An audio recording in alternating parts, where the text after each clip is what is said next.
What's going on, everybody? Welcome back to the channel. In today's video, we diving into your decks you guys submitted to me here on my community tab in the various means that I did ask for, whether it was here on the channel in the tab itself, into one of my many socials and whatnot. And you guys were looking to possibly get some ideas on maybe where you can improve your decks that you did submit to me. This was kind of a thing that someone did actually suggest to me. I am going to actually go over their deck in the video here, so I'll give them a shout out when I do kind of go over their deck list in particular. But with that being said, guys, if you like the video and are new here, hit that subscribe button and like button. It definitely helps out a lot. It puts a +1/+1 counter on the YouTube channel, which is definitely something YouTube likes to look at when it comes to recommending these videos to other people. With that being said, let's dive into the video. Let's talk about the decks and kind of talk about what we can go about upgrading. Now, first and foremost, as you can kind of see here, I do have a few decks that I went ahead and I made upgrades to, as well as there's a few decks I haven't touched just yet, just because my time is limited, and I also don't want to make the video super long. So I will say, if you're not in today's video, I will go over your deck in a future video.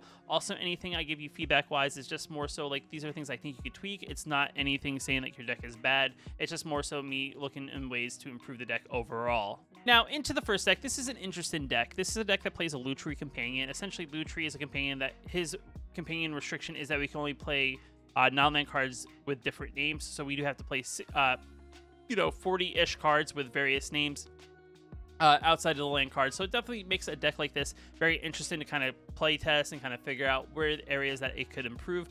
But right now, the overall list is pretty interesting. I do think this is actually a historic deck. I because of one card. I think it's actually because of the strategic plan, if I'm not mistaken, unless it's in standard. But I do think this deck is technically considered historic because of this card. So I do think my upgraded version may be a standard version. I'm gonna actually have lists for the original deck and also the upgraded deck down in the description below if you want to copy any of these decks and try them out for yourself, and or if you want to try out one of the decks, I'd go ahead and upgrade if you are the creator of this deck. But this deck was submitted by CWilf as well. Just gonna give him a shout out because he was actually the one who came up with the idea. He sent me his deck list and he said, play it and see what you think of it. So I did go ahead and play his deck list overall. But like I said, the deck is singleton. It's definitely tough for me to kind of go over every single card. We are playing 4 colors, so the deck is a little bit all over the place in what colors and what spells the deck is playing.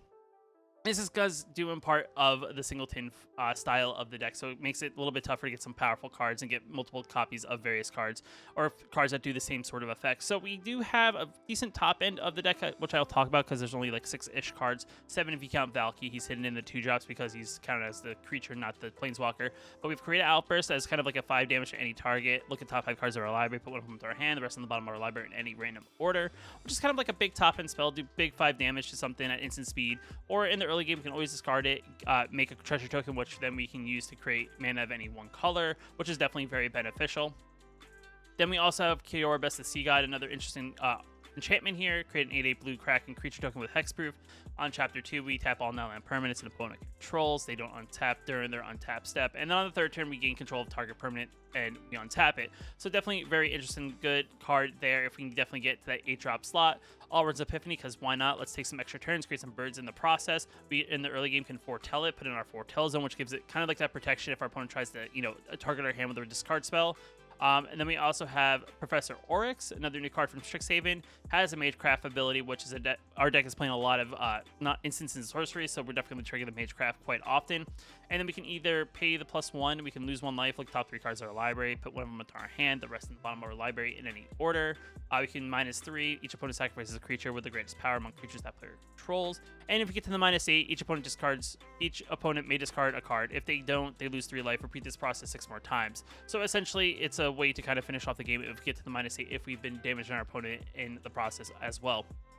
Then we got Sublime Epiphany, just as a big counter spell. Choose 1 or more. Counter target spell, counter target activator or triggered ability. Return non-land permanent to its owner's hand. Create a token that's a copy of target creature you control, and target player draws a card. So essentially, you can almost do all of these. Though in most situations, you probably either counter a spell or activate or triggered ability, and then you're probably choosing the rest of them to kind of mess up what your opponent's trying to do. And then the last card in this top end is Shark Typhoon. We're playing a lot of spells. Shark Typhoon then creates a shark token equal to that converted mana cost. Or in the early game, if we really need to draw a particular card, we can always cycle it. But definitely a very good card for the deck and what we're doing. Another thing, if we're sending cards to our graveyard because we're only casting them, we have something like Titan's Next here, which essentially we can now exile cards and create colorless mana, and we can use this mana to play to only cast a spell that's one or more colors without X in its mana cost. So essentially, any of the cards we have in our deck that don't have X in the mana cost, we can then use that colorless mana to then pay for that particular spell.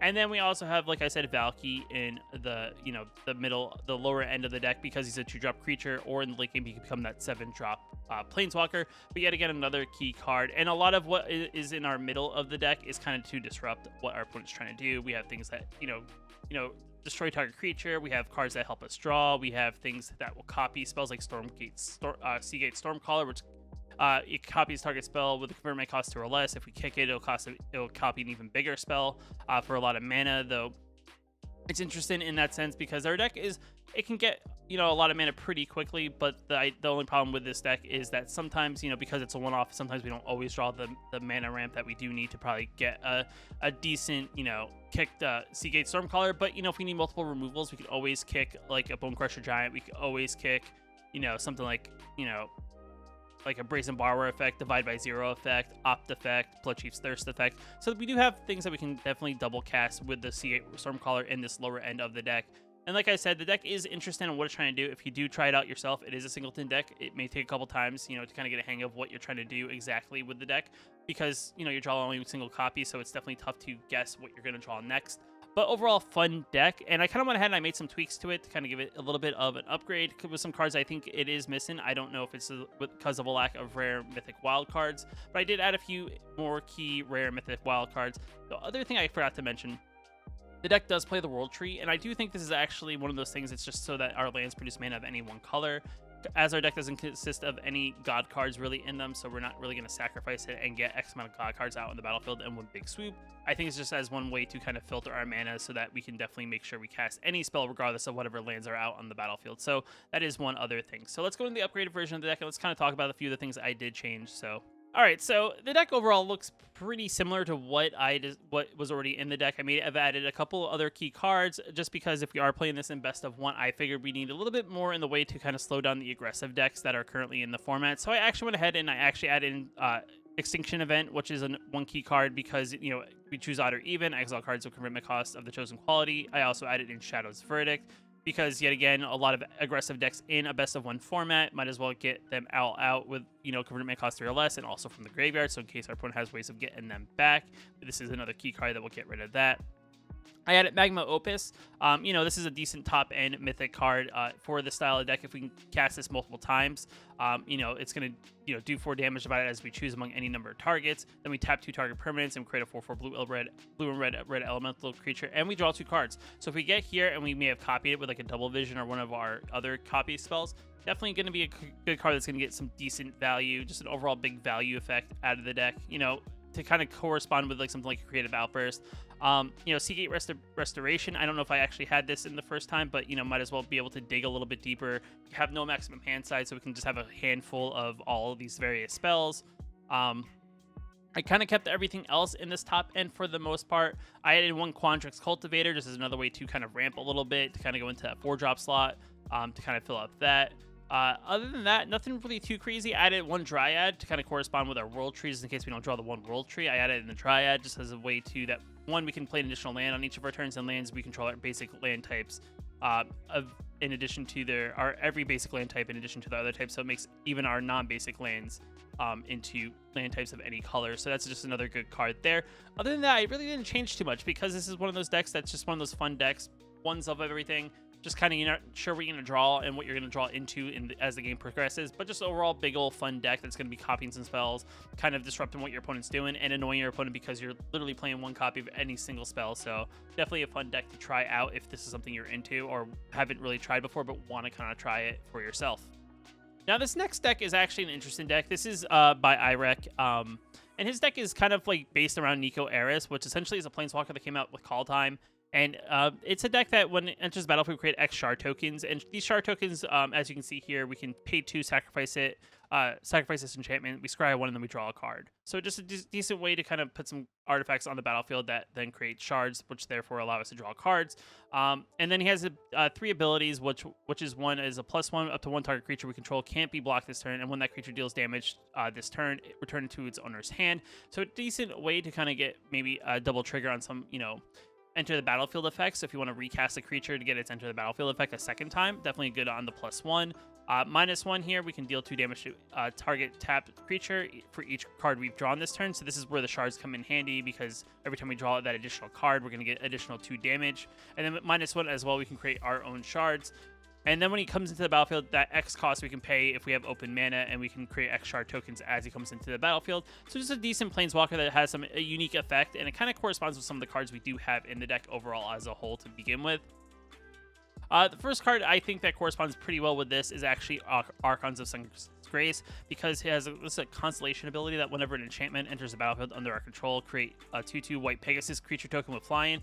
And if I'm not mistaken, these shards are technically token enchantments, so this kind of corresponds with creating these 2/2 flying creature tokens, which is definitely very good. And it gives all our Pegasus creatures lifelink, which is definitely a good way to kind of get that life back in case our life is running low, because control decks do take a little bit into the mid to late game to kind of set up.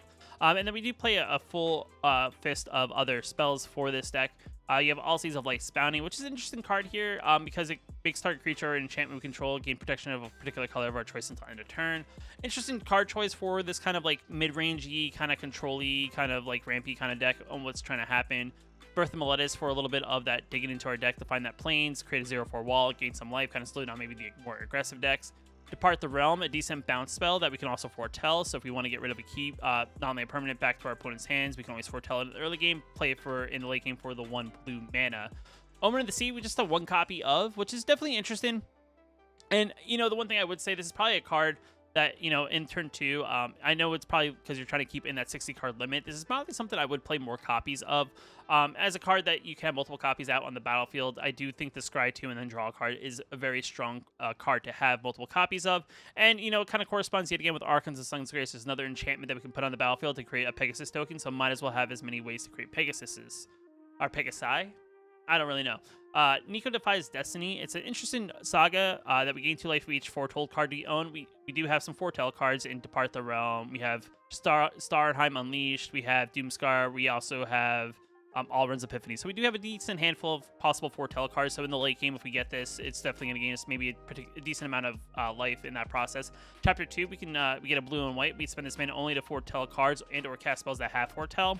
So definitely a good way in that early game to get that additional mana to then foretell it kind of for free. And then in the late game, we can set up, a big Alrund's Epiphany. And then the Chapter 3, return target card with foretell from our graveyard to our hand. So just in case we cast something like a, Alrund's Epiphany or Doomscar or even a Stormheim Unleashed, for its 4 cost, we can always get it back in the later game. Then, foretell it and then set it up for that big old, foretell cost instead of its normal cost. I already went over Nico. Yet again, the Planeswalker of the deck kind of corresponds decently, like I said, with Archons of Sun's Grace. I do think that's kind of like a little bit of a combo there. Starnheim Unleashed is a very interesting card. It's actually kind of interesting. I think a lot of people were really hyped on this like early, and I kind of feel like this card was one of those cards that fell off. And I just think it's because the meta as a whole is kind of like a little bit more on the aggressive side. So this is definitely one of those cards you want to take advantage of and play for its more expensive foretell cost rather than its normal 4 cost. But overall, pretty decent card there. Doomscar, just a big old board wipe before foretell. We got Alrund's God of Cosmos, 5 mana creature with a 1/1. He gets +1/+1 for each card in our hand, as well as each card we own in exile. So that includes foretells or anything that our opponent may have exiled as well on our side of the board. And then at the beginning of our end step, we choose a card type, reveal the top 2 cards of our library, put all cards of the chosen type revealed this way into our hand and the rest on the bottom of our library. So this is kind of where we play that little bit of a guessing game.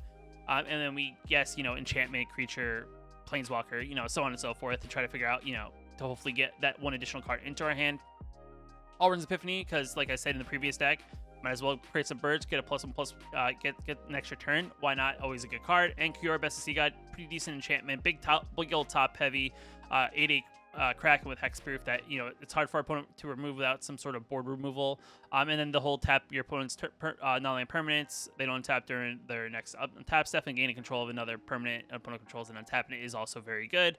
And the mana base is, it's 8 and 8, and then we have 4 pathways and 4 of the temples. Definitely very interesting. The one thing I would say here I think it's kind of like a mid-range deck. It's not really a control deck, so I do think 24 lands is okay. But I still kind of probably would recommend probably going to like 26, just because a lot of your cards that you're trying to hit are a little bit on the more top-heavy side. So we want to make sure we hit those land drops. I do know we do have Birth of Meletis here in the 2-drop slot, but in my upgraded version of the deck, you can kind of see where I may have improved a little bit of this deck. I also kind of went for an 80-card Yorion deck, just because I do think having Yorion to kind of trigger like multiple Omens of the Seas and things like that, I do think is definitely a very interesting way to, create multiple triggers of something like Archon of Sun's Grace and things like that. So let's kind of dive in my version. Let's kind of talk about it. So like I said, I kind of upgraded to having Yorion in the deck. I do think the deck then has more things we can kind of throw into it, kind of squeeze into it. It includes also more lands, of course. We also went with snow covered because I do think the deck is kind of like this mid-rangey kind of style deck. We kind of got rid of like the Foretell plant, but we kind of went with more of that mid-range kind of control, kind of like setting up for that big late game, especially trying to get as many Nico triggers with like Archon of Sun's Grace and whatnot.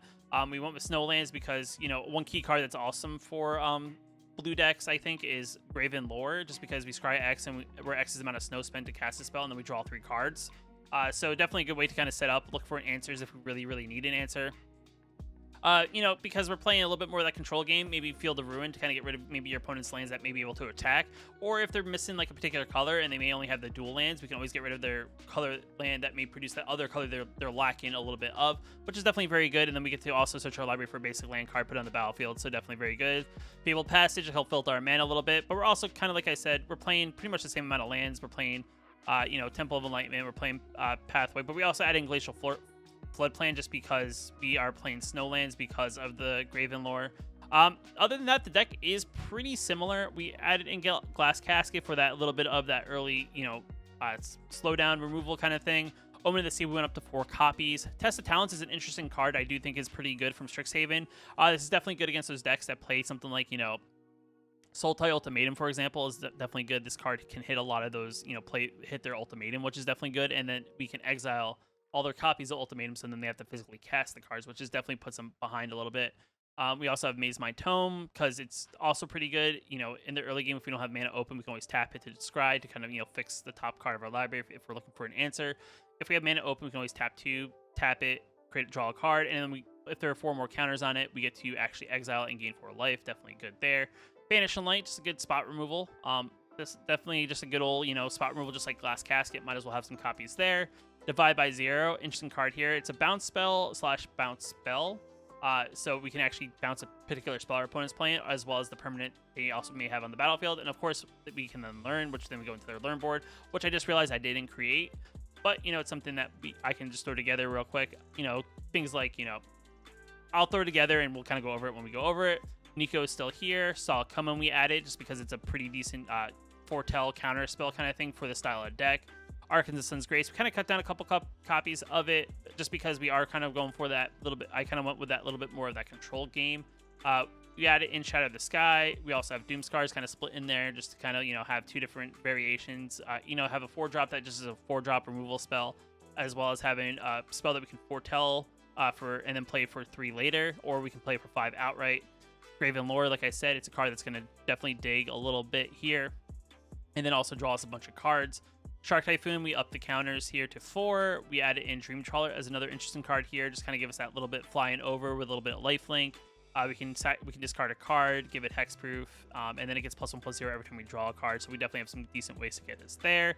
Emiria's Call / Emiria's Land. So essentially in the late game we can always play this, and then in the early game we can, if we need a white mana source, we do have a white mana source we can definitely play on the battlefield. Alrund's Epiphany, yet again, birds and drawing a card. Our birds and taking turns. Keeping the Cure is best to see, guys, just because it was originally there. Might as well still keep it. Seagate Reborn or Seagate Restoration, just a good old late game, draw a bunch of cards, kind of fill up your hand. Because we are playing more of a control deck, we do have more cards in our hands a lot of times, and this gives us no maximum hand size, which definitely corresponds pretty decently with something like a Dream Trawler, where you can draw like 4 or 5 cards, make a Dream Trawler, and all of a sudden at 9, like 5, and then swing in and gain 9 life. And like I said, the mana base is pretty much the same. Like I said, added just a few more lands because we do have to go to 80 cards, playing Yorion as our companion. And then kind of talking about possibly ways that we can also have a learn board if we do draw something like a Divide by 0. So, all right, so I went ahead and I made our little lesson board. I kind of had to create it because I didn't initially create it. But because we lose one slot because of Yorion being our companion, we only have 6 cards that can fit in our lesson board. So we went with 2 academic probations. One, this is pretty good because if we know they're going to play a particular spell, we can go ahead and name that spell and we just prevent them from casting on their following turn. Also, we can also give target non-land permanent can't attack and or block, and its activated abilities can't be activated, so definitely good there. We have Teach-ins here, which is if our opponent has more cards than we do, we may draw 2 cards, draw 3 cards instead if your opponent has at least 4 more cards in their hand than we do. But and most of the time, we're going to be the ones with the more cards. But, you know, it's just a decent card to have without a little bit of that card draw in the later game. Environmental Sciences kind of fix our mana, gain a little bit of life. Definitely pretty good because we're not playing something like, you know, Birth of Meletis. Just a decent card there. And also Mascot Expedition, just because if we're looking to finish off the game, we can play a big old Mascot Exposition, kind of create a bunch of tokens that we can swing in and hit our opponent in the face. Actually combines pretty well with something like Shark Typhoon, just because, you know, we're going to play this spell, we're going to get a 7/7 out of it, and then we're also going to get all the tokens that it creates. So definitely pretty cool spell overall. But this is kind of like where I went with this Nico style deck. I upped it to the 80 cards, made a little bit more on the control side, then a little bit more on the mid-range side, just because I do think this has a better overall matchup currently with the way the meta is. You know, maybe in the post-rotation era, we can go back more into that mid-range deck as things kind of rotate out that are currently, like, being the disruptive cards that are currently in the meta. But I think this is the best way to kind of keeping your chances to kind of compete with these quick, fast, best-of-1 style decks overall. Now, this next deck up is an interesting deck. This is, I always forget. I forget what the class is called in Strixhaven, but it's a deck that's playing Orzhov. Is kind of, I guess, the black-white style deck. But we're playing Orzhov, kind of mixing in a little bit of Call Time and mixing a little bit of Strixhaven for the most part. But we're playing Silver. Oh, there it is. It's on the card. Silverquill. So we're playing like a Silverquill style deck, using a little bit of both. You know, it's a deck that is interesting here. It's not super expensive. We are playing a card called Dramatic Finale. If you haven't seen my mono black tokens deck, this is a card that's interesting because tokens we control get +1/+1 whenever one or more non-token creatures we control dies. Create a 2/1 white-black Inkling creature token with flying. This trigger only abilities once each turn, so it's definitely interesting in that part, because our creatures, you know, our physical creatures that we're casting have a protection that when they die we get a token in the response, and then when the token comes out, the token's already now a 3/2 if we only have 1 out, and then it goes up depending on how many copies we have out, and it splashes black or white, so it doesn't matter what lands we play out, we can cast it regardless of whatever lands we have out on the battlefield. Other than that, in our bottom end, we have some like Eye Twitch to go into our lesson board, which I did create. Guide and Voice, +1/+1 counter, and Learn as well. Definitely some good cards to learn. Clarion Spirit, it's a good card. You know, whenever we cast our second spell, we get a 1 white Spirit token, which corresponds pretty well with our Dramatic Finale. You know, creating spirits that now have +1/+1, so now they're 2/2 flyers. Show of Confidence, I do think is like a very good card. It corresponds with a deck that's trying to play multiple copies of spells, especially like with things like Clarion Spirit, as well as our Blood Sky Berserker. Just because whenever we cast a copy of spell, for each other instant or spell we've cast this turn, we may choose new targets for the copies, and then create a +1/+1 counter on target creature. It gains Vigilance, and then creates multiple copies. So then we're casting multiple copies, triggering Clarion Spirit, triggering Blood Sky Berserker, so on and so forth. Arrogant Poet, 2 mana, 2/1. Whenever it attacks, we pay 2 life. If we do, it gains flying, so definitely pretty interesting there. Though I would say the deck lacks a little bit of life gain, so paying that life may actually hurt us in the end game, especially if our opponent's playing something a little bit aggressive. So this is actually already one card I'm already feeling that we have to kind of tweak a little bit, just because the pay 2 life is kind of going to hurt us in the late game. Kaya's Onslaught, interesting card here. Target creature gets +1/+1, gains double strike. You can foretell it. So interesting card overall. You know, it's hard to say whether or not this is gonna be a good card. You know, maybe line it up with a Blood Sky Berserker that we may have grown to like a 5/5. Could be good. Program of the Ages, interesting card here. Helps us, you know, ramp up into getting our planes. In the later game, we can always return it from our graveyard to our hand, essentially kind of getting it back so we can replay it. Umbria Juke is an interesting card here. It has an ability that we can make a 2/1 out of it, as well as we can make target player sacrifice a creature and or planeswalker. So definitely pretty interesting there as a 3 mana instant speed kind of thing. We kind of get one or the other. Murderous Rider, because it's an adventure card that has both destroy target creature or planeswalker, we lose 2 life, and also 2/3 lifelinker, which is always pretty good. And if it does die, we put it on the bottom of its owner's library, which is also very good. We got Shadewing Laureate. It's a 3 mana 2/2 flyer. Whenever another creature you control with flying dies, put a +1/+1 counter on target creature we control. It actually corresponds well with our Inklings that we do have that we can create. So definitely interesting card that kind of responds pretty well there. But overall, you know, we play a mixture. We play a 50-50 of a little bit of flyers, a little bit not flyers, but overall pretty good there. Rankle, just because it's a 4-mana 3/3 haster. Whenever it attacks and deals combat damage to a player, then we get to choose one of the 3 options. We can make each player discard a card, each player loses a life and draws a card, and then each player sacrifices a creature. Definitely pretty decent, corresponding with something like our dramatic finale. We could always sacrifice something like an eye twitch to it, then get a 2/1 out of it, then also, get our learn out of it. Definitely some interesting things there. Silverquill command, give target creature +3/+3 and fly in until end of turn. Return target creature card, convert it costs 2 or less from our graveyard to the battlefield. So we can get something like back like a Clarion Spirit. We get back like a Bloodsky Berserker, Eye Twitch. Definitely get some cards back, from our graveyard if we wanted to. Target player draws a card, loses a life, if we need to draw that extra card. And then target opponent sacrifices a creature, so we target our opponent, make him sacrifice something. The one downfall to the card, it is sorcery speed, so our opponent's going to see it come in. Unfortunately, there's no way to kind of surprise them. But overall, pretty decent card that has some decent effects that we can definitely do depending on the situation. Kind of already went over Dramatic Finale as being one of the key cards for our deck to kind of this extra protection if our creatures do die. So definitely a good card there. Then we got Shadrix, the Silverquill, 5-mana 2/5 of fly and a double strike. At the beginning of our combat, on our turn, we may choose 2. Each mode must target a different player. So that's the one downfall. So you may want to choose wisely depending on what the situation is, but we can target player creates a 2/1 Inkling token.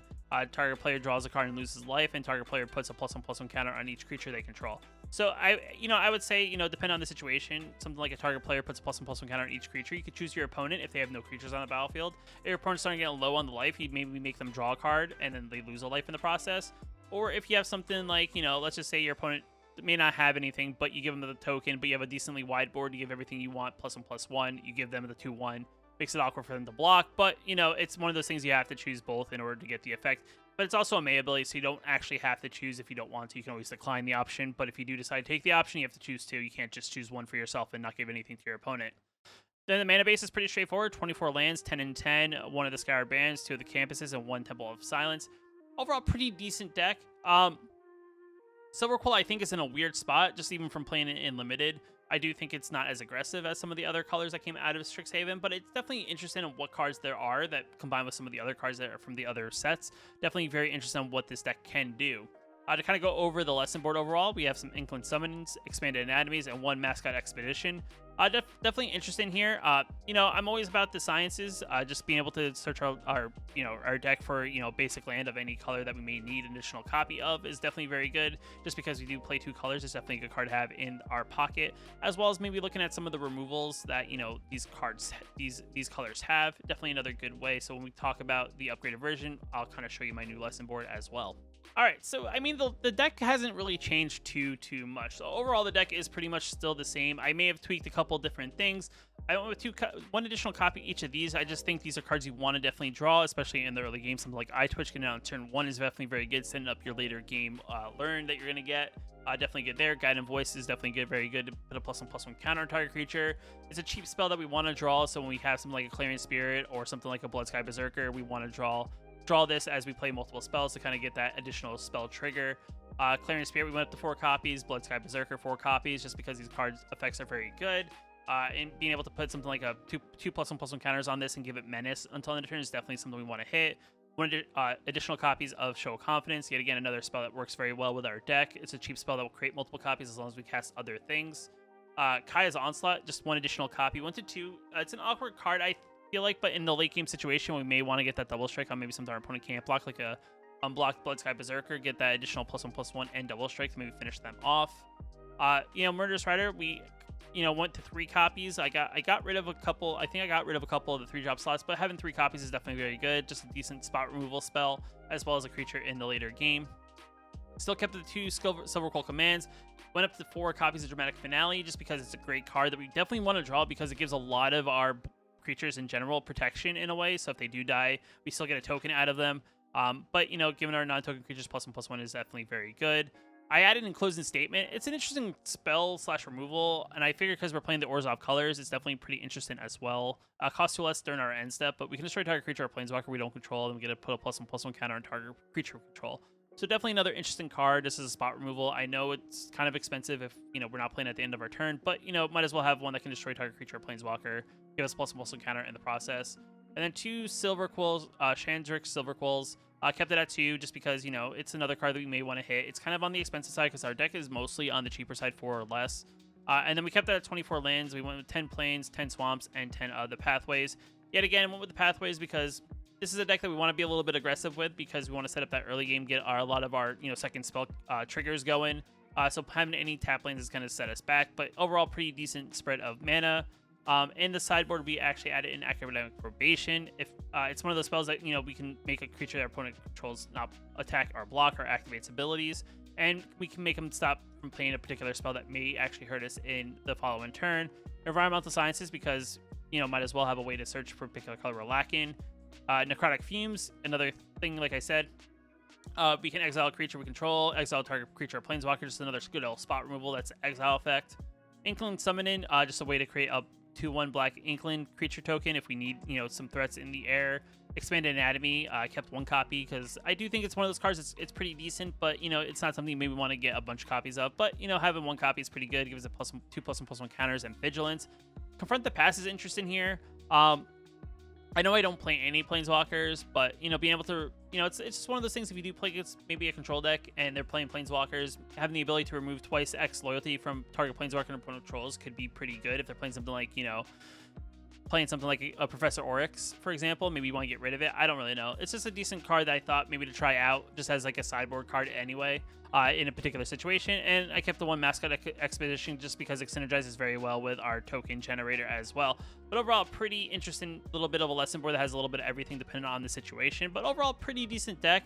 Like I said, I didn't change too much. I kept a lot of what was already here pretty much here. Maybe a little bit more into the Silver Quill as well. But overall, pretty fun deck to try out and play. Now, this next deck up is an interesting deck. This is probably the most aggressive deck out of all of them. This is by RLopez. It's a Gruul aggro deck, essentially, with a mixture of trample, is what I was told. The deck is to kind of like trample through for some big damage. We have things like Heated Unleash Fury, which essentially doubles the power of target creature we control until end of turn. So essentially, when we went to upgrade the deck, we kind of looked at that. There's some key cards that I kind of felt were a little out of place in what the deck was trying to do. Like, we have something like Augmenter's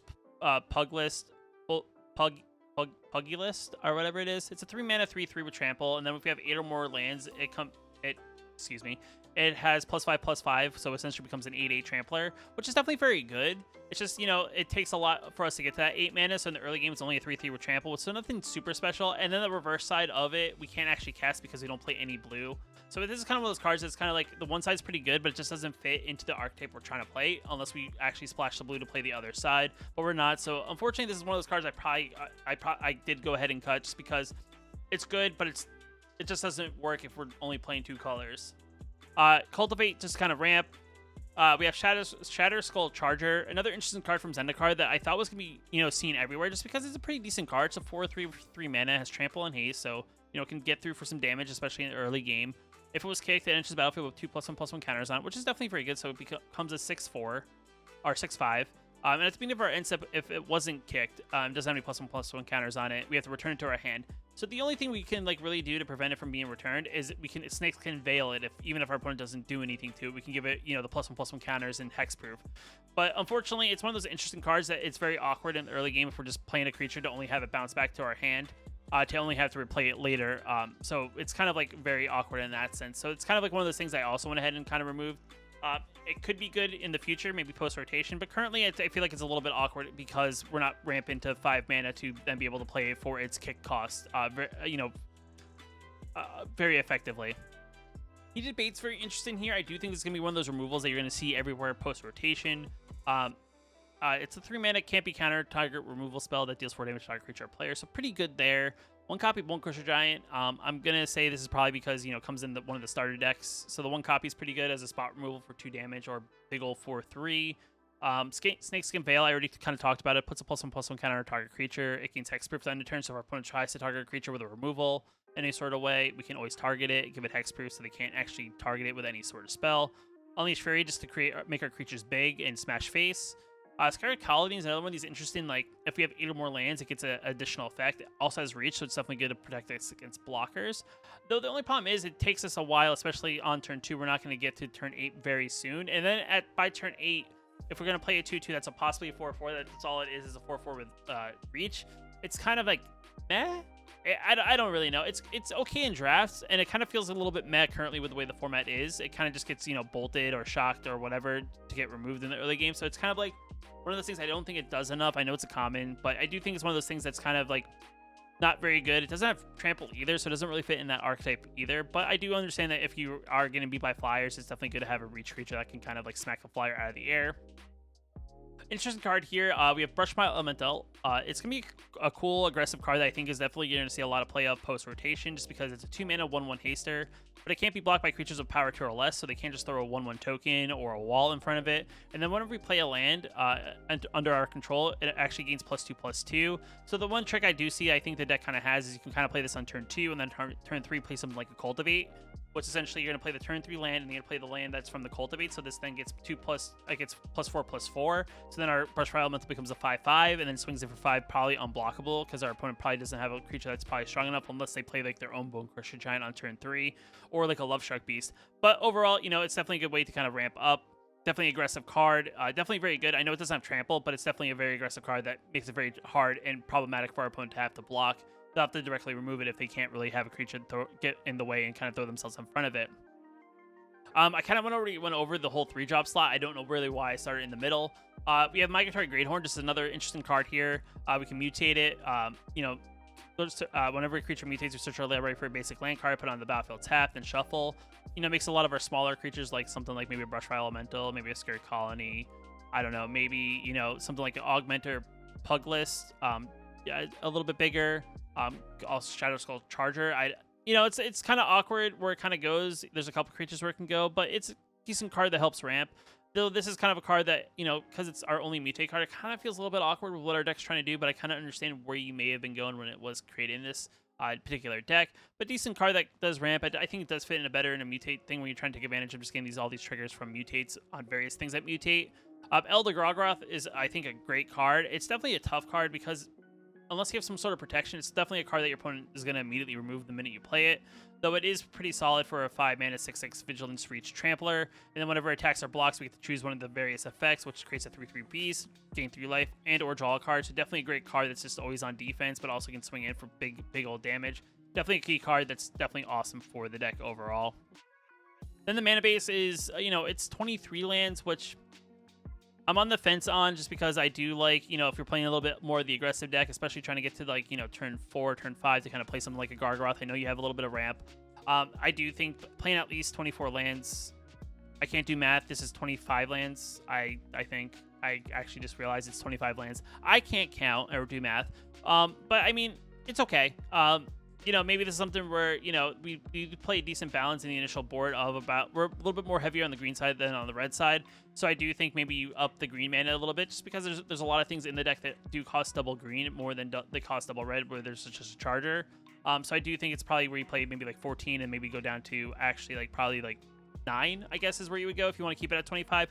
I do think I tweaked that a little bit. I do think I added in a few cards that actually also can become lands, so it's definitely interesting what I did there. But let's kind of talk about the upgraded version of the deck and kind of like see where we kind of change things up a bit. So overall, I mean, the deck didn't change a little bit. I kind of added in some fun stuff because I kind of wanted to keep that trample idea in mind, because the idea was that this was like kind of like a deck that plays things and does things to trample over. And what I did is I kind of actually added in a couple other key cards to take advantage of whenever we deal trample damage. So like this is kind of like the big card that we added in, that whenever we deal trample damage, whenever one or more creatures we control trample, deal combat damage to a player, create an XX green dinosaur beast creature token.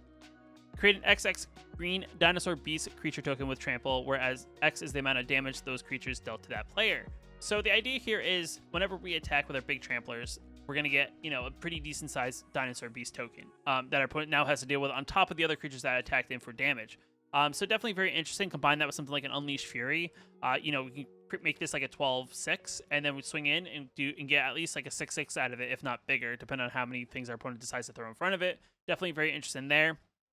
I added an Embercleave. I know it's kind of one of those scary cards, but it, you know, the one thing that's pretty great about it is gives our target creature +1/+1 and double strike and trample, which definitely makes any of our creatures that don't have trample that much stronger. And it actually costs less for each creature we do have attacking. So it's just an overall perfect fit for this Gruul style deck. I know, probably don't want Embercleave. I can't wait till it rotates myself, but I just felt like it fit for the deck, especially if we want to give creatures that may not have trample, if we can get them pretty decent in size, you know, that ability to then get in for that much more damage. I added in the Khazad Mammoth. I do think it's a great card because we're playing, you know, landfall triggers and things like that. The idea here is you can play it on turn 3 for a 3/3, and then every time we play a land there at 4 after, it gets +2/+2. So definitely, again, those triggers to make it like a 5/5 and then like a 7/7 if possible. If you play something like an Evolving Wilds or a Fabled Passage, which we also did add into the deck just because I do think getting multiple triggers of playing lands multiple times outside of just playing something like a Cultivate, I do think is a good card for the deck. I just went up to 2 copies of Bone Crusher Giant. I know, nothing too crazy there. Just 2 copies, just to have 1 additional, you know, stomp kind of effect, because I also went with Ram Through as the other thing, because it's one of those cards that, you know, deals target creature we control deals damage equal to its power to target creature we don't control. If that creature you control has trample, it deals excess damage to that creature's controller instead. Combines very well with a lot of our things that have trampled, like our Quartzwood Crasher and things like that. Another interesting card I actually added in just because we're playing a lot of big things is Nessian Hornbeetle. It's an interesting card. I do think it's okay. It's not the greatest card, but, you know, a lot of our cards can become pretty big. If we get something out like this and we play, you know, if we have something like a, you know, play this on turn 2, play this on turn 3, play our land. If it's like a Fabled Passage or Evolving Wilds, this becomes a 3/3. This becomes, you know, a 5/5. This thing gets the counter type thing. Definitely very good there. Another key card I thought was going to be kind of fun. I know it's kind of not instant speed, but I do think it's kind of hard to try out with this deck that you're just trying to create a big creature, kind of crazy big creature, and it's exponential growth. Like, you know, we tap, you know, whatever for X, and, you know, we at the end of until end of turn double target creature's power X times. So if we tap it for 3, you know, essentially we pay 8 mana. We tap it for 3. You know, we're going to double the creature's power 3 times. So you do, you know, this becomes 12. This then becomes 24, and I think it then becomes 48 if I'm not mistaken. So that's 3 times. So definitely a cool card. Just kind of, you know, have that little bit of the laughing a little bit if we can get a creature through for some big damage. Combines well with something like a Khazad Mammoth, something good as a Nessian Hornbeetle, Brushfire Elemental. The other thing I added in is just 1 copy of a Comb Hellhound. Just another instant card to get us a little bit more aggressive in the early game with landfall. Just 0/1 with landfall, it gets +2/+2 whenever time we play a land. So definitely a card that can attack pretty aggressively, pretty quickly. You know, we do play things like I said, I added in 4 copies of Fabled Passages, 2 copies of Evolving Wilds just to kind of get those additional landfall triggers. Add in pathways so we can stay aggressive. I kind of trimmed the lands kind of in a way that we can then have 7 forests, 5 mountains, but we do have ways to kind of filter the mana the way we want to with the Fabled Passage and the Evolving Wilds as well as the pathways. So definitely a cool deck overall. I do think I tried my best to keep it as focused in what you were originally trying to do. Now looking at it, I don't think I really created too much. I didn't improve upon the amount of creatures that have trample. It's actually one of those weird archetypes that there's not really too much in the way of decent like trample deck cards that kind of have some decent advantage. But I do think that, you know, with the ability to put Embercleave wherever we want on any of the cards, if we get to that point, we can then definitely get in for some of that trample damage and take advantage of that. But with that being said, guys, I mean, these are the deck lists that I kind of went over in today's video, kind of giving my critiques, kind of ways to go about upgrading them if you're the person who may have created the deck, or if you saw any of these decks and you kind of like them and want to try them out yourself. I'm going to have all the deck lists down below, the originals and the upgraded versions, so depending on what your budget is, what cards you may have and may not have, there may be a deck list for you there. If your deck list didn't get gone over in today's video, I will be doing that in a future video. If you want to leave a deck list, if you haven't submitted one, you can either do one so in the comments below. I do have my socials in the description as well. If you want to send me a DM on Twitter or Instagram, I will, you know, add them that way as well. If you need to send me a link or a photo, whatever it is, definitely 2 good ways to reach out that way. With that being said, guys, hit the like button if you like the video. If you're new here, want to know post new videos on the channel, hit that subscribe button. But I'll catch you in the next Magic the Gathering video.